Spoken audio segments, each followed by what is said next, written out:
Dans l'univers de Warhammer 40 000, normalement je t'apprends rien en te disant que la mort du GOAT a condamné ses fils génétiques à subir des trucs pas cool, notamment la rage noire. Mais est-ce que tu savais qu'il y avait un Space Marine qui avait subi la rage noire mais qui était parvenu à garder sa lucidité? On parle de Lemart, le gardien des égarés. Déjà, c'est pas n'importe qui le bonhomme. Il n'y avait personne qui ne connaissait mieux les doctrines et le savoir des Blood Angels et des chapitres successeurs que le chapelain Lemart.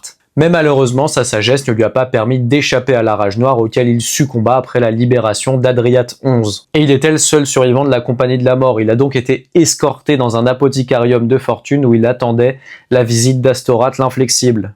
Et le Rédempteur des Égarés était habitué à devoir vaincre ses frères en duel à cause de la rage noire. Toutefois, lorsqu'il fit face à Lemart, il s'est retrouvé nez à nez avec une forme de résistance auquel il ne s'attendait pas. Le chapelain lui demandait de le laisser en vie et son discours était d'une cohérence absolue. Pourtant, les muscles et le corps de Lemart hurlaient la souffrance de la rage noire, mais au vu de la lucidité de son discours, Astorath l'a épargné. Il fut placé en stase et emmené sur Baal afin que les prêtres sanguinéens puissent l'étudier.